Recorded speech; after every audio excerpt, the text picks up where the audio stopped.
Meeting అనేది arrange చేయమని చెప్పాను. అందువల్ల నేను కొన్ని విషయాలు మీతో ప్రస్తావన చేసిన తర్వాత మన ప్రముఖులందరూ కూడా సమైక్యాంధ్ర ఉద్యమం అనేది దాదాపు 70 రోజుల నుంచి జరుగుతుంది. ఈ ఉద్యమంలో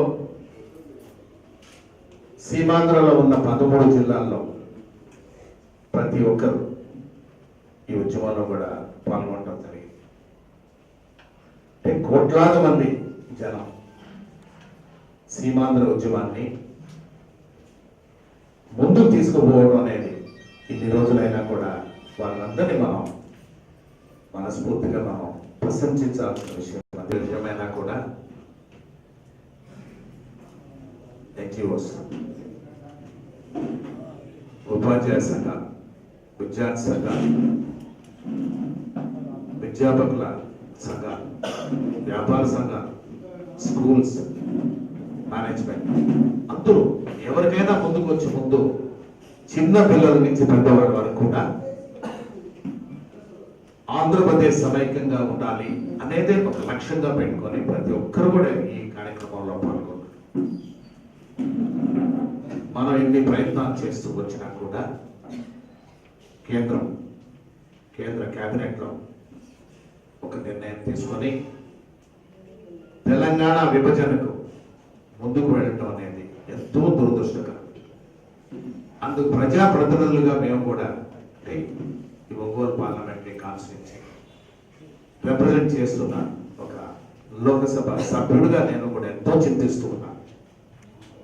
మేము పార్లమెంట్లో అంటే 5వ తారీఖు ఆగస్టు 5వ తారీఖు పార్లమెంట్ సమావేశాలు అక్కడ రాజీనామాలు స్పీకర్ కూడా నేరుగా కూడా సమర్పించి ఆ తర్వాత పార్లమెంట్లో అందరూ రాజీనామాలు సమర్పించిన వాళ్ళందరూ కూడా ఎంపీలు ఒక నిర్ణయం తీసుకొని పార్లమెంటును స్తంభింప చేస్తే తప్పక దీనికి పరిష్కారం లేదని ఆలోచించాం. అదేవిధంగా మేము పార్లమెంటుని దాదాపు 15 రోజుల వరకు స్తంభింప చేసి పార్లమెంటులో మమ్మల్ని సస్పెండ్ చేసిన తర్వాత కొన్ని బిల్లులు కూడా పాస్ చేసుకోవడం అనేది ఆ ఢిల్లీలో ఉన్నప్పుడు ఎప్పుడు కూడా ప్రతి ఒక్కరిని రాజకీయ నాయకులు అంటే ఢిల్లీలో ఉన్న పెద్దలందరినీ కూడా కలుసుకోవటం, సీమాంధ్రలో జరుగుతున్న ఈ ఉద్యమాన్ని గురించి కూడా పదే పదే వారికి చెప్పడం అనేది సీమాంధ్రకు సంబంధించిన కేంద్ర మంత్రులు, ఎంపీలు అనేది కూడా చాలా వరకు ఈ రోజు కూడా గడుపుకుంటూ వచ్చి జూలై 30వ తారీఖు సిడబ్ల్యూసి డెసిషన్ అనేది నిర్ణయం అయిన తర్వాత నుంచి చాలా రోజుల వరకు పోరాటం అనేది ఇక్కడ పోరాట ఉద్యమం జరుగుతున్న స్ఫూర్తి అనేది మాకు ఎంతో బలం ఇచ్చిన తర్వాతే అక్కడ కొన్ని రోజుల వరకు ఈ తెలంగాణకు సంబంధించిన క్యాబినెట్ నోట్ అనేది కూడా రాకుండా చేయగలిగాం. ఆ తర్వాత బలవంతంగా కేంద్రం వారు ఈ తెలంగాణ నోట్ అనేది తెలంగాణ అంటే క్యాబినెట్ మీటింగ్లో అజెండాలో కూడా లేకుండా టేబుల్ నోట్గా తీసుకురావడం అనేది కూడా ఒక దుర్మార్గపు చర్య. పార్టీకి సంబంధించిన ప్రజాప్రతినిధులుగా మేమందరూ కూడా ఎంతో బాధపడుతూ ఉన్నాం. అయినా ఈ ఉద్యమాన్ని ఇలాగే కొనసాగించాలనేది ప్రతి ఒక్కరి మనసులో కూడా ఉంది. రాజీనామాలు చేశారు. రాజీనామాలు ఆమోదింప చేయమని మా కొలీగ్స్ 4 వెళ్ళారు. ఉన్నప్పుడు కూడా స్పీకర్కి ఇవ్వడం ఇంకా అటువంటి నిర్ణయాలు కూడా కాదు. నేను మరలా అయితే ఈరోజు రాజీనామాలు చేస్తున్నాము, ఇన్ని రోజులైనా కూడా మీరు ఈ రాజీనామాలకి మీరు ఎటువంటి ఆమోదం కూడా తెలపలేదు కాబట్టి మరలా ఒక ఫ్యాక్స్ మెసేజ్ ద్వారా కూడా వారికి పంపించడం కూడా జరిగింది. అంటే రాజీనామాలు ఆమోదింపు వేసుకోవాలన్నా కూడా మాకు అటువంటి హక్కు కూడా లేకుండా పోయింది. స్పీకర్ అనేది అల్టిమేట్ డెసిషన్. ఆ స్పీకర్ డెసిషన్ ప్రకారము వారు నిర్ణయం చేస్తేనే రాజీనామాలు అనేది ఆమోదం. రాజీనామాలు ఆమోదించుకోకుండానే మేమేదో రాజకీయ ప్రయత్నం కొరకు, రాజకీయ లబ్ధి కొరకు ఏదో చేస్తున్న ప్రయత్నం కాదు. ఇంకెంతకాలం ఉంటున్నప్పుడు ఒక 5 నెలలు ఉంది, అక్టోబర్ వచ్చేసి రాబోయే రోజుల్లో 5 సంవత్సరాల పదవి పోగొట్టుకునే మూర్ఖులు ఎవరు కూడా లేరు. ప్రతి ఒక్కరికి కూడా రాజకీయం చేయాలనే ఉంది. అంటే రాజకీయంలో మరలా కూడా ప్రజలకు సేవ చేయాలనే ఉంది. ముఖ్యంగా ప్రముఖంగా మాగుంట కుటుంబం తరఫున నేను పార్లమెంట్ మెంబర్గా ఉన్నాం. 25 సంవత్సరాల నుంచి మా అన్నగారు కీర్తిశేషులు మాగుంట సుబ్రహ్మరెడ్డి గారు మొదటగా పార్లమెంట్ మెంబర్ అయ్యారు, ఆ తర్వాత భారతమ్మ గారు అయ్యారు, ఆ తర్వాత నేను ఉన్నాం. నాకు ఈ నెల 60 సంవత్సరాలు కూడా నిండుతున్నాయి. అయినా ప్రజాసేవ చేయాలి, ఇంకొకసారి కూడా మరలా కూడా పార్లమెంట్ మెంబర్గా కూడా ఈ ప్రాంతాలకు సేవ చేయాలనే ఉద్దేశం నాలో ఖచ్చితంగా ఉన్నదనే మీకు అందరూ కూడా ఈ సేవ చేయాలని అనుకున్నప్పుడు 5 నెలల కాలం కొరకు పాకులాడేదే ఉండదు. పార్లమెంట్ మెంబర్గా అయితే ఒక ఒంగోలుకు వచ్చినప్పుడే నేను ఒక పార్లమెంట్ మెంబర్గానే అనుకుంటా. ఎప్పుడు కూడా నాకు ఒక పిఏ ఒకడు ఉన్నాడు, లేకపోతే ఈ గన్మెన్లు ఉన్నారనేది.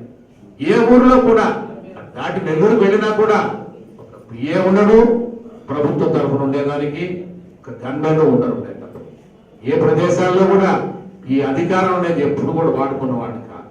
అటువంటి వాడు మాగుంట కుటుంబం. మేము రాజకీయాల్లో ఏంటంటే ప్రజాసేవ చేయాలనే వచ్చి ఇక్కడ దాదాపు 25 ఏళ్ళు అయినా ఉన్నప్పుడు కూడా ఈ ప్రజాసేవలోనే అంకితం కావాలని అనుకుంటూ వస్తున్నాం. ఉంటానంటే ఎక్కడికి పోలేదు. ఉన్నప్పుడు ఎవరు నన్ను రమ్మని కూడా ఎవరు పిలవలేదు.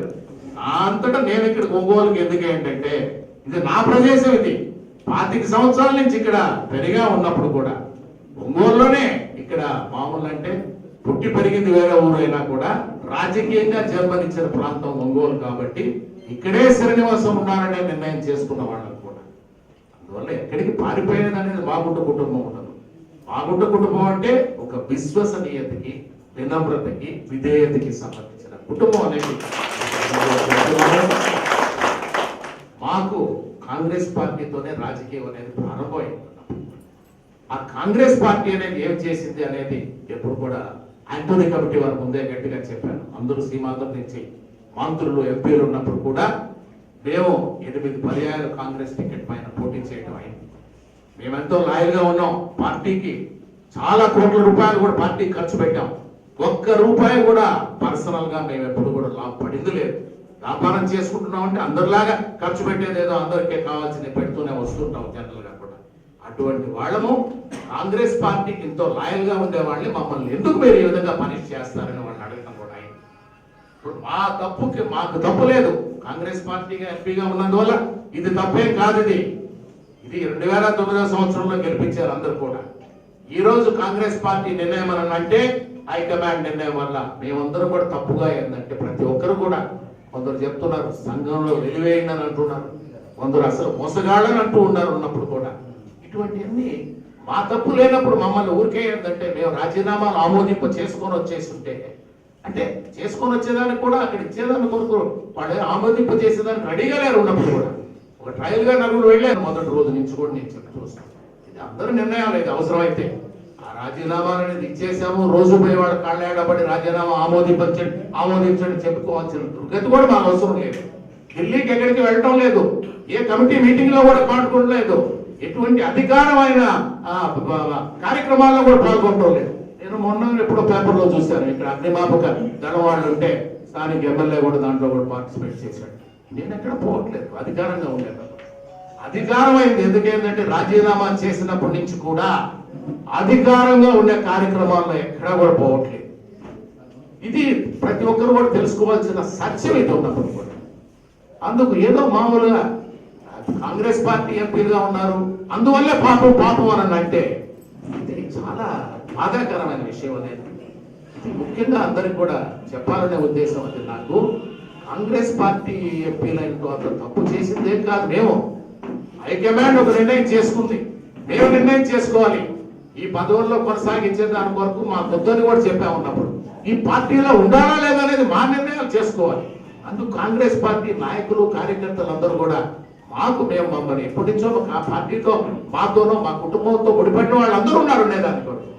ఇది బలవంతంగా మీరు మీ అజెండా పక్క పెట్టి మీరు పదవిని అక్కడ ఆమోదింపు చేసుకున్న తర్వాత మా ఉద్యమానికి రమ్మనంటే మేము ఏ పార్టీ సభ్యులుగా మేము అక్కడ మీ ఉద్యమానికి రావాలనేది కూడా నేను మిమ్మల్ని అడుగుతూ ఉన్నాను.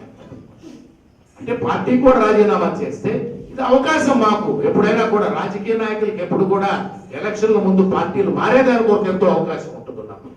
ఈ అవకాశం ఉన్నా కూడా అడ్డు పెట్టుకొని ఉన్నాము మేము. ఎందుకంటే ఒక పార్టీ అన్న తర్వాత సిద్ధాంతంతో ఉండబట్టి ఉన్నాం. అందువల్ల మేము అధిష్టానానికి ఏంటంటే మేము వాడు చెప్పిందే వింటున్నాం, వాడు చెప్తే వింటామనేది ఏం లేదు. నేను ఇక్కడ నాకు స్థానికంగా కాంగ్రెస్ పార్టీ నాయకులు, కార్యకర్తలు, అభిమానులు అనేవాళ్ళు, మాగుంట కుటుంబానికి ఉన్న వాళ్ళందరూ ఏం చెప్తే చేసేదానికి సంసిద్ధంగా ఉన్నాం. కానీ మాకు కూడా ఎంతో బాధాకరంగా ఉంది. చెప్తున్నా ఉన్నప్పుడు అధిష్టానంలో అక్కడ ఉన్న పెద్దలందరికీ కూడా ఈ విధంగా పరిస్థితి ఉందనంటే వాళ్ళు ఏం చెప్తారు, రాజీనామా చేస్తున్నాం అంటే మంచిది, మీరు ఎన్నుకోండి, హాయిగా ఇది తెలంగాణ బిల్లు హ్యాపీగా పాస్ చేసుకుంటాం అనుకుంటున్నాను నేను చెప్తూ వస్తున్నాను. వాళ్ళకి ఎందుకు ఆలోచన రావట్లేదు? 25 మంది సీమాంధ్ర నుంచి ఉన్న ఎంపీలు, 19 మంది కాంగ్రెస్ ఎంపీలు ఉన్నారు. అందరూ 25 మంది రాజీనామాలన్నీ కూడా ఆమోదింప చేసేస్తే తెలంగాణ బిల్ అనేది ఈజీగా పాస్ అవుతుందా కాదా? అటువంటి మార్గాన్ని ఏర్పరిచిన వాళ్ళు ఎవరు అవుతారు? ఇందుకు కారకులు ఏంటంటే మేము మీరే అవుతాం. మీరందరూ మమ్మల్ని ఫోర్స్ చేసి ఎంపీలు ఏంటంటే ముందు నుంచి సరిగా అక్కడ చేయట్లేదు, కేంద్ర మంత్రులు కూడా చేయట్లేదు అంటే మీరు ఉద్యమంలో పాల్గొని అంటూ వస్తున్నారు. 25 మంది అక్కడ పార్లమెంట్ సభ్యులు అనేవాళ్ళు లేకుండా పోయినప్పుడు మాట్లాడేదానికో ఇంకెవరన్నా ప్రతిపక్షాల వాళ్ళు కూడా మనల్ని కలవాలి, మాతో పాటు కూడా ఈ విభజనకి వ్యతిరేకించాలని ఓటు వేయాలని అనుకునేవాడు కూడా ఎప్పుడు కూడా లేకుండా పోతాడు కదా. అవసరం ఎమ్మెల్యేలు అనేది. ఈ ఎమ్మెల్యేల ఓటు అనేది ఎంత విలువ ఉన్నది, ఎంపీ ఓటు విలువ ఎంత ఉన్నది అనేది వారు కూడా ఉన్నారు. మీరు ఆలోచించండి, మీరు చెప్పండి. మా రాజీనామాలు మేము ఎప్పుడు మాకు 5 నెలలకి ఇప్పుడు 10వ వరకు పాకులాడే పనే లేదు.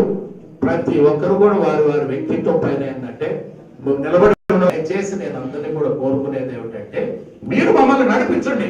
మీరు నిజంగా ఇది మంచిదవుతుంది, మీ రాజీనామాలు అక్కడ గట్టిగా ఆమోదింప చేసేసుకున్నంటే ఆమోదించేస్తే అంటే మా చేతుల్లో లేకుండా మీరు ప్రశాంతంగా వచ్చేయచ్చు, తెలంగాణ బిల్లు పాస్ అయిపోతుంది అని అటువంటి లక్షణం కూడా ఏమిటంటే ఈ తెలంగాణ బిల్లు అనేది పార్లమెంట్ లో కూడా గట్టిగా అడ్డుకొని అప్పుడే పార్టీ ధిక్కరించి వారు చెప్పిన ప్రకారం మేము ఓటు వేయినప్పుడే మేము అప్పుడే ఏంటంటే అర్హత అనేది కూడా కోల్పోం. కాంగ్రెస్ పార్టీ అనేది కార్యక్రమాలు అనేది పెట్టలేకపోతున్నాం అని అంటే ఎన్జిఓస్ జాయింట్ యాక్షన్ కమిటీ వారు బాగా అందరినీ కలుపుకొని కూడా చేసుకోపోతున్నారు. కానీ మొదటి నుంచి నేను కూడా వారిని కోరుతూ వచ్చాను. నేను రాజకీయ పార్టీలను కూడా మీరు కలుపుకుంటే బాగుంటుంది. దురదృష్టం ఈ 2-3 రోజుల్లో చూసిన సంఘటనలు అనేది కూడా చూస్తూ వస్తున్నాం. మా నాయకులు కూడా ముఖ్యమంత్రి గారు కరుడు కట్టిన సమైక్యవాది అనేది చెప్తున్నాం. ఆయన కూడా పూర్తిగా కూడా మమ్మల్ని పదే రోజు ఫోన్ చేస్తారు, అప్పుడప్పుడు కలిసినప్పుడు కూడా చెప్తారు. ఉన్నప్పుడు వారు ఏం చెప్తుంటారు జనరల్ గా కూడా, మీరు రాజీనామాలు కానీ అక్కడ ఆమోదింప చేస్తే మీరే నిజంగా ఏంటంటే ఈ సమైక్యాంధ్ర ఉద్యమానికి తూట్లు పొడిచిన వాళ్ళు అవుతారు. మీరు అసెంబ్లీలో ఏ విధంగా ప్రతిఘటన చేయబోతున్నారు ఎమ్మెల్యేలు, ఆ విధంగానే మీరు ఎంపీలు కూడా అక్కడ ఖచ్చితంగా తెలంగాణ బిల్లుకి మీకు వ్యతిరేకంగా ఓటు వేస్తేనే తప్పక మీరు నిజంగా ఏంటంటే న్యాయం చేసిన వారు కాదనే చెప్తున్నారు. ఇటువంటివన్నీ కూడా మన జేఏసీ వాళ్ళు ఆలోచించి ఏ విధంగా ఆలోచించి సీఎం గారు ఏం చెప్తున్నారు ఇటువంటి రావు. కానీ ఈ 2-3 రోజుల పరిస్థితి చూస్తుంటే అదర్ పొలిటికల్ పార్టీస్ ఏమిటంటే ఈ జాయింట్ యాక్షన్ కమిటీ వాటిని టేక్ ఓవర్ చేసి వెళ్ళిపోతున్నట్టే కనిపిస్తుంది. అసాంఘిక శక్తులన్నీ కూడా ఈ ఉద్యమాల్లో కూడా ముందుకు చొరబడుతూ రకరకాల పరిణామాలు చూస్తున్నాం. విజయనగరంలో అయితే పాపం బొత్స సత్యనారాయణ గారి గురించి ఏ విధంగా జరుగుతుందని ఇటువంటి దురదృష్టకరమైన విషయాలు. కాంగ్రెస్ పార్టీకి అందరూ కూడా కష్టపడి పనిచేశారు. ఎప్పుడు కూడా 10 సంవత్సరాల పార్టీని కూడా అధికారంలో కూడా ఉంచుకుని రాగలిగిన వారు ఉన్నప్పుడు ఇప్పుడు అధికారం అనేది ఏంటంటే కేంద్రం వారు, హైకమాండ్ వారు వారి నిర్ణయం తీసుకున్న తర్వాత ప్రజలు ఏం చెప్తే తీరనే దానికోట్లో పోవాలనే ఉద్దేశంతోనే మేమందరం కూడా ఉన్నాము. కానీ మాకు వేరే విధంగా కూడా ఆలోచనలు పెట్టుకున్నదే లేదు.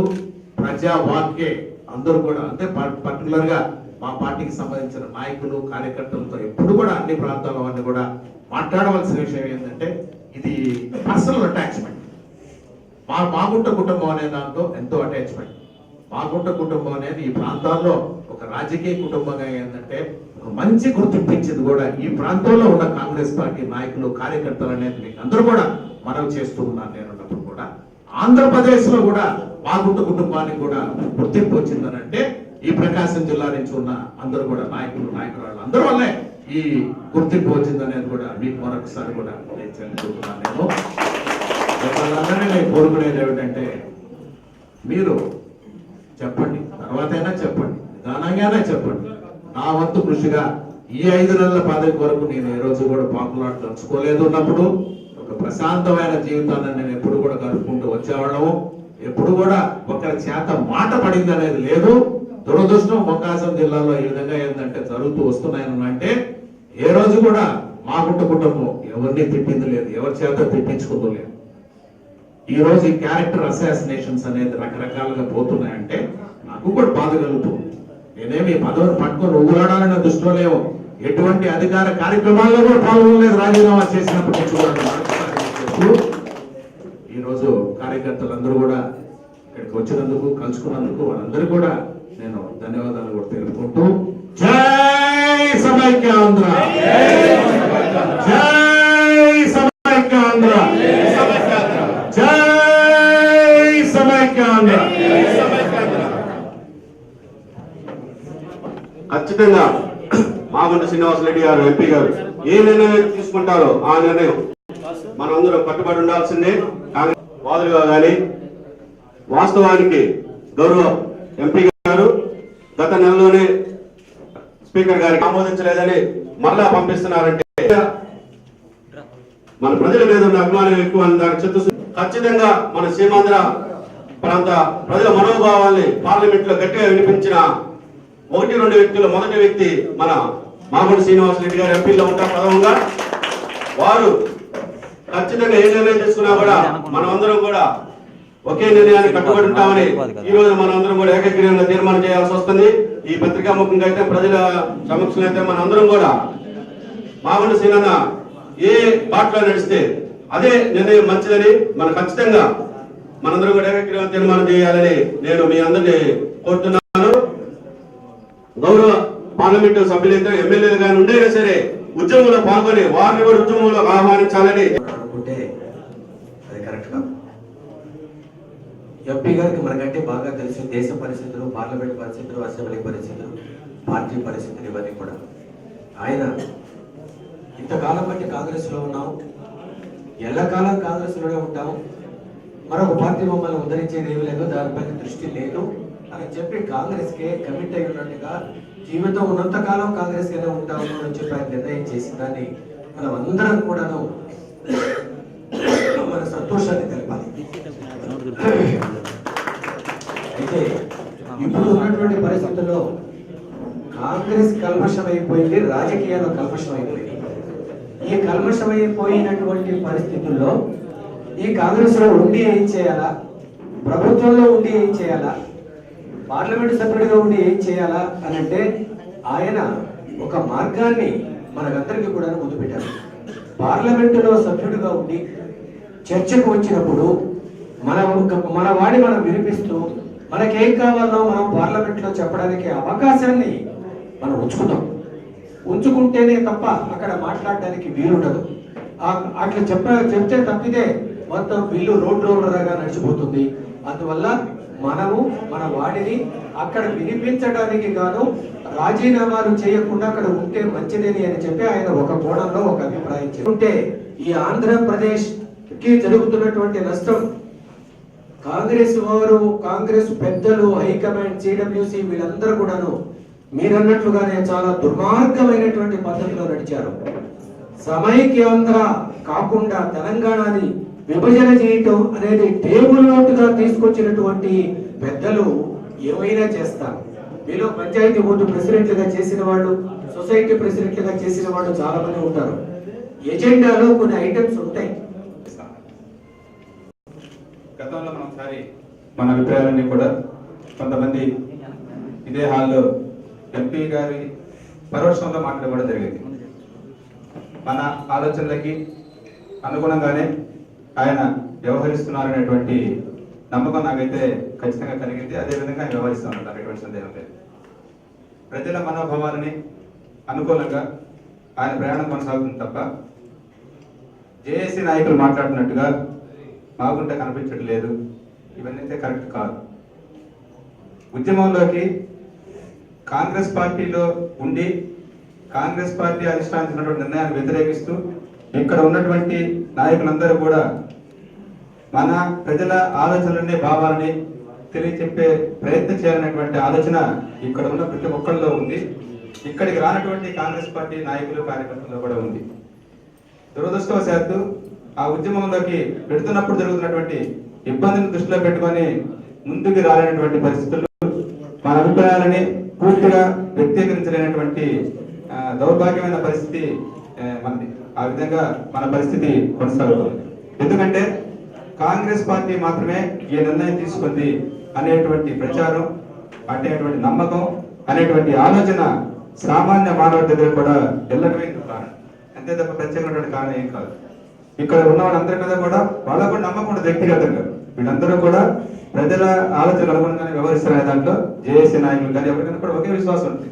అయితే ఆ రకమైనటువంటి ఆలోచన ప్రజల్లోకి వచ్చేసిన తర్వాత ఎవరు కూడా ఏం చేయలేనటువంటి పరిస్థితి. నిజంగా మనం వచ్చి ఉద్యమంలో కొనసాగుతున్నప్పటికీ కూడా మన ముందే సోనియా గాంధీ ఇష్టం తగలు పెడతారు, మన ముందే కాంగ్రెస్ పార్టీని దూషిస్తూ ఉంటారు. కాబట్టి నింద పూర్తిగా ఈ రోజు నా కాంగ్రెస్ పార్టీ మోస్తా ఉంది. ఎందుకు మోస్తా ఉంది అంటే అన్ని రాజకీయ పార్టీలు నిర్ణయం తీసుకున్న తర్వాత చివరిగా మాత్రమే కాంగ్రెస్ పార్టీ నిర్ణయం తీసుకుంది అనే అంశాన్ని ప్రజల్లో పూర్తిగా తీసుకెళ్ళలేక లేనటువంటి పరిస్థితి మనకి కాంప్లెక్స్ అనేది నాకు అభిప్రాయం. మన పార్లమెంట్ సభ్యుల విషయానికి వస్తే, బాబు శ్రీనివాస్ రెడ్డి గారి విషయానికి వస్తే, ఆయన ఎప్పటికప్పుడు అందరితో మాట్లాడుతూనే ఉన్నారు. పార్లమెంట్ లో ఆయన చేయాల్సిన కృషి, కాంగ్రెస్ పార్టీ అధిష్టానంతో ఆయనకు ఉన్నటువంటి అటాచ్మెంట్ దృష్ట్యా ఆయనకు చేతనటువంటి ఒత్తిడి ఆయన చేస్తాను. ఏ సందర్భంలో ఆయన అన్నాను, సార్ కాంగ్రెస్ పార్టీకి భవిష్యత్తు లేనటువంటి పరిస్థితి కనిపిస్తా ఉంది కదా, మీకున్నటువంటి వేరే ఆలోచన ఏమన్నా మీ మనసులో అని.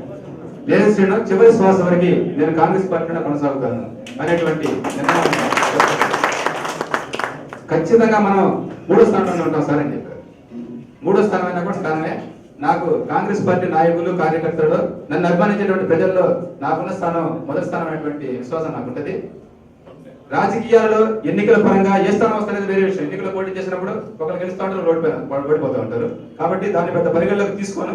మా అన్నయ్య నా ఒకటే దారి చూపించారు, కాంగ్రెస్ పార్టీ. ఆ కాంగ్రెస్ పార్టీలో నేను కొనసాగుతానని చెప్పినప్పుడు నేను చాలా సంతోషపడ్డాను. అటువంటిప్పుడు మనం రాజీనామా చేయాల్సిన అవసరం ఎంత మాత్రం కూడా లేదు. ఎందుకంటే కొంతమంది అవతల పార్టీ దగ్గర ఖర్చు వేసి వచ్చి ఇక్కడ కాంగ్రెస్ పార్టీని మాట్లాడుతూ ఏదో రకంగా అక్కడ లబ్ధి పొందేటువంటి ప్రయత్నం చేసినటువంటి నాయకులు చాలా మంది ఉన్నారు. అట్లా కాకుండా మీరు నిజాయితీగా కాంగ్రెస్ వాడిగా ఉన్నటువంటి ఈ పరిస్థితుల్లో ఈ సీమాంధ్ర ప్రజల మనోభావాలని పార్లమెంట్ లో ప్రస్తావించాల్సినటువంటి బాధ్యత మీ మీద ఖచ్చితంగా ఉందనేటువంటిది నాకున్నటువంటి మీకున్నటువంటి ప్రధానమైన బాధ్యత నాకున్న విశ్వాసం. ఎందుకంటే మీరు హిందీలో కానీ ఇంగ్లీష్లో కానీ చాలా చక్కగా అనుకూలంగా మాట్లాడగలుగుతారు. మన ప్రజల భావాలని, మీకున్నటువంటి ఆలోచనని, ఈ రాష్ట్రాన్ని విడగొట్ట వచ్చేటువంటి ఇబ్బందులని, భవిష్యత్తులో ప్రజలు ఏ రకమైనటువంటి అవమానాలని, ఇబ్బందులని, తాగునీటికి కానివ్వండి లేదా విద్యపరంగా కానివ్వండి అనేక అంశాల మీద మీకు ఉన్నటువంటి భావాలని, ప్రజలు పడబోయేటువంటి ఇబ్బందులని చెప్పగలిగేటువంటి శక్తి సామర్థ్యం మీ దగ్గర ఖచ్చితంగా ఉంది. రోజున నేను బయటకు వచ్చిన మీరు బయటకు వచ్చేస్తే ఖచ్చితంగా చరిత్రలో మీరు నిలిచిపోతారు. ఇవాళ కాంగ్రెస్ పార్టీ సీమాంధ్రలో పార్టీ నాశనం అయిపోయినా సరే పనిలేదు అనేటువంటి ఆలోచనతో అధిష్టానం కావాల్సినట్టుగా ఇక్కడ పరిస్థితులు మనం గమనిస్తామని అర్థమవుతుంది. పార్టీ నాశనాన్ని అధిష్టానమే కోరుకుంటున్నప్పుడు పార్టీని కాపాడగలిగేటువంటి శక్తి సామర్థ్యాలు మన దగ్గర ఉన్నాయని నేనైతే అనుకోవట్లేదు. కాబట్టి మీ దగ్గర ఉండదు, ఇక్కడ ఎవరు ఏ కార్యకర్త దగ్గర కూడా ఉండదు. అయితే కాంగ్రెస్ పార్టీ పడినా కానీ ఇంకోసారి ఎప్పటికైనా లెగస్తుంది. నిజంగా కనుక విడిపోవాల్సినటువంటి పరిస్థితి వచ్చినప్పుడు మన భావాన్ని ఖచ్చితంగా చెప్పగలిగితే చరిత్రలో ఏ రోజైనా సరే మాగుంటి శ్రీనివాస్ రెడ్డి గారు పార్లమెంట్ లో మనకు రాబోయేటువంటి కష్టాల్ని చెప్పినప్పటికీ కూడా ఈ పార్లమెంట్ అంటే కాంగ్రెస్ పార్టీ ఒక్కటే రేపు బిల్లు పాస్ చేయలేదు, సోదరులు కూడా గమనించుకోవాలి. మిగతా పార్టీలు కలిస్తేనే, అంటే ఆ పాపంలో మిగతా పార్టీల భాగస్వామ్యం కూడా చాలా ఉంటుంది రేపు రాబోయేటువంటి పార్లమెంట్ సమావేశాలు మీరు గమనించి. ఎందుకంటే కాంగ్రెస్ పార్టీ ఏకపక్షంగా అధికారాన్ని నడిపిస్తున్నటువంటి పరిస్థితి కాదు. అనేక భాగస్వామ్య పక్షాలు లేకపోతే ప్రధాన ప్రతిపక్షంగా ఉన్నటువంటి భారతీయ జనతా పార్టీ కానీ ఇవన్నీ కూడా రేపు మాట్లాడేటప్పుడు బిల్లుని మద్దతిచ్చే పరిస్థితి వచ్చినప్పుడు మాగుంటి శ్రీనివాస్ రెడ్డి గారు ముందు రాబోయేటువంటి ఇబ్బందులని, ప్రజలు పడబోయేటువంటి బాధలని ముందే ఆయన తెలియచెప్పాడు. అయినప్పటికీ కూడా ఈ పార్లమెంటు ఈ హౌస్ వాటిని పరిగణలోకి తీసుకోలేదు. కాబట్టి ఈ జరిగే నష్టాన్ని ముందుగానే అంచనా వేసినటువంటి ఒక గొప్ప వ్యక్తిగా మీరు ఖచ్చితంగా చరిత్రలో మిగిలిపోయేటువంటి అవకాశాలు లభిస్తాయి. ఇక్కడ ఈ సీమాంధ్ర ప్రాంత ప్రజల మనోభావాలని మీరు పూర్తి స్థాయిలో పార్లమెంట్ తెలియజేయాలని చెప్పేసి ఇటు ఉద్యమ నాయకులు అందరికీ చెప్పడం జరిగింది. పెద్దలు మాగుంటి శ్రీనివాసరెడ్డి గారి యొక్క సుబ్బరామరెడ్డి గారు వారి కుటుంబంతో మన ఒంగోలు అందరి కాంగ్రెస్ కార్యకర్తలకి 20 సంవత్సరాల నుంచి వారితోటి వారి యొక్క అనుభవం పూర్తిగా ఉంది. వారు ఏ రోజు ఆ రోజు ఎలక్షన్లో ఉన్నప్పుడు తప్ప మిగతా రోజుల్లో ప్రజలకు సమానంగా అందరికీ న్యాయం చేయాలనే వ్యక్తిత్వం ఉన్న కుటుంబం మాగుంట కుటుంబం. వాళ్ళు ఎన్నోసార్లు కాంగ్రెస్ పార్టీలో ఉన్న కార్యకర్తల మటుకు ఒక సొంత వ్యక్తిగా చూసే కుటుంబం ఏదైనా ఉందండి ఈ జిల్లాలో మాగుంట కుటుంబం అని మనం ఎన్నో సందర్భాలు చెప్పుకోవాల్సిన అవసరం ఎంతైనా ఉంది. కార్యకర్తకు ఎటువంటి ఆపద కలిగిన సందర్భాల్లో మాగుంట కుటుంబం ఈ జిల్లాలో ఆదుకున్న సందర్భాలు ఎన్నో ఉన్నాయి. అలాంటివన్నీ ఎందుకు గుర్తు చేస్తున్నానంటే ఈ రోజున పెద్దలు కాంగ్రెస్ పార్టీ తరఫున ఆ రోజున సుబ్బరామన్న రాజీవ్ గాంధీ గారి యొక్క ఆదేశాల మేరకు నేను రాజకీయాల్లోకి రావడం జరిగింది. కాంగ్రెస్ పార్టీనే మనం నమ్ముకొని ఉన్నాం అన్న చెప్పిన సూక్తితోటి ఎన్ని ఇబ్బందులు వచ్చినా మనందరం కాంగ్రెస్లోనే ఉంటాం, కాంగ్రెస్ వాదిగానే మిగిలిపోతాం అన్న చెప్పిన సీనన్న మాటలకు మనందరం కట్టుబడాల్సిన అవసరం ఎంతైనా ఉంది. ఈ రోజున ఉద్యోగులు చేస్తున్న దీక్షల్ని మనందరం పొగడాల్సిన అవసరం కూడా ఉంది. అట్లానే ఈరోజు నిన్న రాత్రి పెద్దలు మాగుంట శ్రీనివాసరెడ్డి గారు కనపడతలేదు అని చెప్పి కట్టి బ్యానర్ చేయడం అనేది చాలా అభిమానులను ఒంగోలు ప్రజల్లో కూడా బాధాకరమైన విషయం. ఎందుకంటే ఆయనే కనపడకపోతే ఇంకా మిగతా వాళ్ళు ఎక్కడ పోయారనేది అడిగే ప్రశ్న అయితే ఖచ్చితంగా ఉంటుంది. ఎందుకంటే ఆయన అనేక సార్లు ఉద్యమంలో కాంగ్రెస్ పార్టీ తరఫున కాంగ్రెస్ పార్టీ చేస్తున్న విధానం తప్పని మాట్లాడి ఎటువంటి పరిస్థితుల్లో శ్రీమాంధ్రలో సమైక్యాంధ్రాన్ని కోరుకుంటున్నారు. ప్రతి ఒక్కరూ కాంగ్రెస్ పార్టీని కాపాడాల్సిన బాధ్యత మా అందరిపైన ఉంది. అదేవిధంగా ప్రజల యొక్క మనోభావాలను కాపాడాల్సిన బాధ్యత కూడా మా వైపు ఉందని పదే చెప్తా ఉన్నాడు. కానీ ఖచ్చితంగా నాకైతే పూర్తి నమ్మకం ఉంది. ఎందుకంటే పెద్దలు చెప్పిన మాటలను బట్టి ఖచ్చితంగా పార్లమెంట్లో మన వాదనని వినిపించే వ్యక్తిగా మాగుంట శ్రీనివాసరెడ్డి గారు ఖచ్చితంగా ప్రజల యొక్క భాగము అన్ని విధాలా వినిపించి ఖచ్చితంగా శ్రీమాంధ్ర ఖచ్చితంగా సాధించే విధంగా హైకమాండ్ని మన ఏఐసిసి కమిటీని కూడా ఒప్పించే విధంగా మంచి మార్గంలో మళ్ళీ కాంగ్రెస్ పార్టీని జీవోత్పోయాల్సిన అవసరం ఉంది. కాబట్టి ఆయన యొక్క నిర్ణయాలకు మనందరం కట్టుబడి ఉండాల్సిందిగా చెబుతూ అందరూ ఒకసారి జై సమైక్యాంధ్ర, జై సమైక్యాంధ్ర, మాగుంట శ్రీనివాసరెడ్డి గారి నాయకత్వం, మాగుంట శ్రీనివాసరెడ్డి గారి నాయకత్వం. అవమానకరమైన మాటలు మాట్లాడడం అనేది చాలా బాధాకరమైన విషయం. దీన్ని నేను చాలా తీవ్రంగా ఖండిస్తున్నాను. దయచేసి మీ పరిధిలో రాజకీయాలు మానుకొని ఎవరో రాజకీయ శక్తులు మిమ్మల్ని నడిపించినట్టు ఉంటుంది తప్ప మీరు స్వచ్ఛందంగా సమైక్యాంధ్ర కోసం పోరాడే వాళ్ళైతే నిజంగా మా మాగుంట సేవలు లాంటి వాళ్ళని మీరు అభినందన